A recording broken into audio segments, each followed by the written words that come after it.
Halo, selamat pagi pemirsa. Berita Padang hadir kembali hari ini bersama saya Adini dan sejumlah informasi telah kami siapkan untuk Anda. Berikut selengkapnya.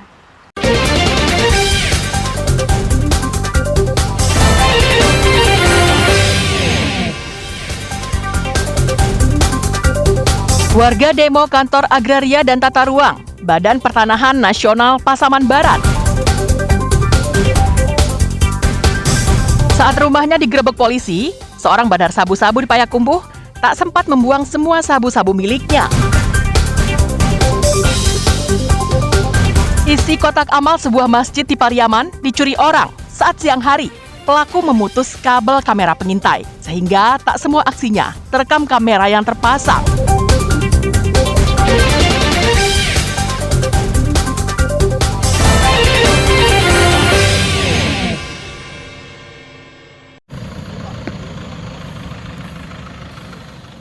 Ratusan warga Kampung Garuntang menggelar aksi damai di kantor ATR BPN Pasaman Barat pada Senin pagi.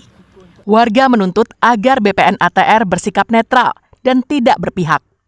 Mereka juga meminta agar oknum ATR BPN yang masuk ke kampung mereka tanpa surat tugas agar ditindak tegas. Warga meminta agar tuntutan mereka bisa dipenuhi. Usai berorasi, Kepala Kantor ATR BPN Pasaman Barat menemui warga dan mereka berdiskusi serta tanya jawab terkait tuntutan mereka. Warga juga menyerahkan berkas kepada ATR BPN agar persoalan mereka bisa diselesaikan. Warga juga meminta agar tidak ada intimidasi dan intervensi kepada mereka, serta tidak melakukan pengukuran tanah sebelum ada keputusan dari pengadilan yang telah inkrah. Aksi warga ini dilakukan setelah adanya peristiwa datangnya oknum BPN ke Tanah Ulayat tanpa memperlihatkan surat tugas. Karena itu Tanah Ulayat kami, ada suratnya.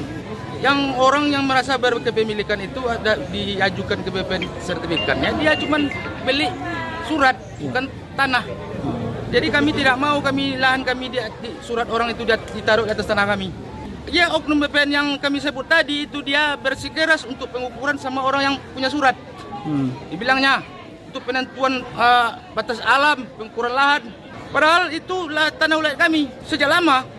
Menurut Kepala Kantor Pertanahan Pasaman Barat, mereka menerima dan memperhatikan aspirasi yang disampaikan warga. Mereka juga berkomitmen untuk menyelesaikan persoalan ini setuntas mungkin. Aspirasi masyarakat kita tersebut kita respon dan kita pun berkomitmen nanti akan menyelesaikannya setuntas mungkin, ya kan? Bisa nanti kita berkoordinasi dengan pihak Pemda, ya kan? Ada itu tim penyelesaian sengketa konflik di kabupaten, kan itu, supaya jelas titik terangnya. Dan saya sendiri sebagai kepala kantor tidak mau ini berlarut dan jelas, dan kita pun tidak ingin kuncinya masyarakat kita mau terjalani. Saya juga tidak mau, ya kan? Dan saya juga tidak mau adanya pilih-kasih penyelesaian. Usai menyampaikan orasi dan berdiskusi dengan Kepala Kantor Pertanahan Pasaman Barat, warga pun membubarkan diri dengan aman dan tertib. Safatul Ulum melaporkan dari Pasaman Barat.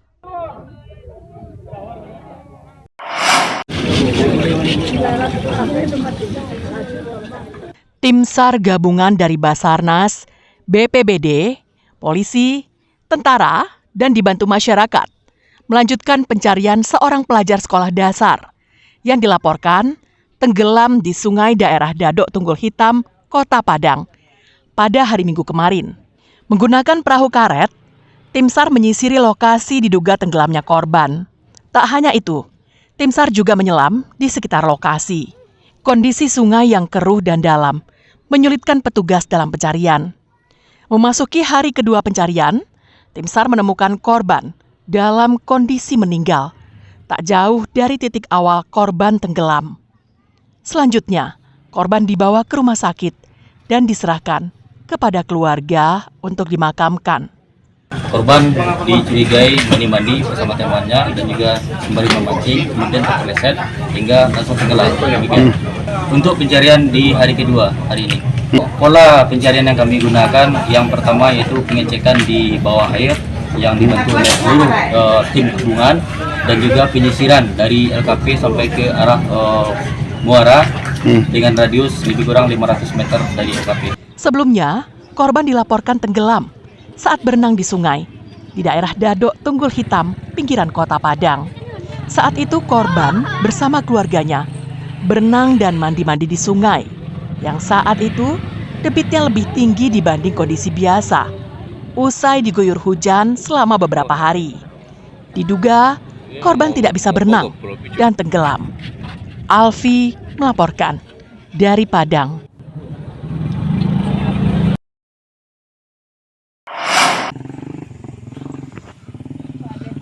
Warga Kampung Baru, Kecamatan Mapatunggul, Pasaman, terpaksa harus dibawa dengan tandu untuk berobat ke Puskesmas Silayang yang jaraknya mencapai 6 km.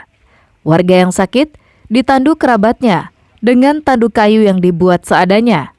Perjalanan sejauh 6 km itu ditempuh warga selama lebih kurang 3 jam. Warga yang sedang sakit itu terpaksa digotong agar segera mendapatkan perawatan medis. Sementara kondisi jalan di lokasi saat itu rusak parah dan tidak bisa dilewati kendaraan akibat intensitas hujan yang tinggi dan longsor di sejumlah titik. Mobil hanya bisa masuk hingga simpang jalan menuju Kampung Baru. Sementara dari simpang hingga ke Kampung Baru, warga hanya bisa berjalan kaki. Jalan itu hanya bisa ditempuh dengan sepeda motor yang telah dimodifikasi. Ya, kebetulan sekarang kan musim hujan. Kebetulan ada perbaikan jalan kan sekitar 5 kilo. Kebetulan hujan, longsor-longsor. Kebetulan masyarakat kami ada yang sakit. Itulah terpaksa kami tandu. Itulah satu-satunya jalan yang bisa kami lakukan. Dibawa ke Silayang, Puskesmas Silayang, ambil rujukan, dibawa ke Puskesmas Lubuk Sikaping. Masyarakat sangat berharap agar perbaikan jalan oleh pemerintah segera dilakukan, agar mobil bisa masuk ke kampung mereka dan mereka juga bisa menikmati pembangunan sebagaimana yang dirasakan oleh warga di daerah lain. Sri Luis melaporkan dari Pasaman.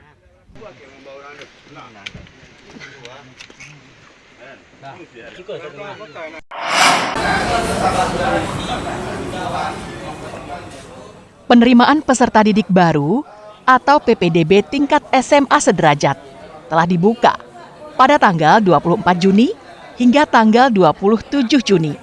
Sedangkan hasilnya akan diumumkan pada tanggal 29 Juni hingga tanggal 30 Juni yang sekaligus juga menjadi jadwal pendaftaran ulang. Salah seorang peserta didik baru mengatakan dirinya sengaja datang ke sekolah tempat ia akan menuntut ilmu untuk menanyakan berkas apa saja yang harus dilengkapi. Selain itu, juga meminta bantuan dari sekolah. Karena saat mencoba mendaftar sendiri, jaringannya lelet. Gadis 15 tahun itu berharap permasalahan jaringan yang lelet harus bisa diatasi, sehingga pendaftar tidak lama menunggu. Agar bisa punya pengalaman baru, karena sebelumnya saya tidak terpikir masuk SMK. Niatnya masuk SMA, tapi dipikir-pikir kalau SMK tuh jadi punya pengalaman baru, habis itu kita siap untuk bekerja, terus lebih kenal lapangan pekerjaan. Jaringannya lelet Pak. Jaringannya. Jadi harapan Ibu sebagai orang tua seperti apa? Ya semoga lancar semuanya Pak, cepat diterima, semoga diterima di sini. Oke, jaringannya pulih kembali berarti ya? Semoga jaringannya pulih kembali cepat kami. Menurut Kepala SMK 3 Padang, untuk jaringan atau server telah diantisipasi oleh Dinas Pendidikan. Namun karena yang mendaftar jumlahnya mencapai puluhan ribu peserta dari seluruh Sumatera Barat, maka kendala itu dianggap wajar. Kepala SMK 3 Padang juga menegaskan, kendala yang dihadapi hanya pada saat awal dibuka pendaftaran. Tapi setelah itu, jaringannya telah lancar. Kalau awal-awal dulu memang ada masalah server karena memang ini dari awal kita laksanakan. Tapi sekarang sudah bagus, sudah terkoneksi semua itu di Dinas Provinsi Sumatera Barat. Jadi semua SMA, SMK sederajat di Sumatera Barat itu sudah terkoneksi di Dinas Provinsi. Jadi kita di sekolah membantu masyarakat atau siswa yang belum mampu atau tidak bisa mandiri untuk online, jadi kita bantu. Calon siswa yang mengikuti PPBD tingkat SMA dan SMK berharap jaringan tak terkendala selama proses pendaftaran dan pendaftaran ulang. Robiham melaporkan dari Padang.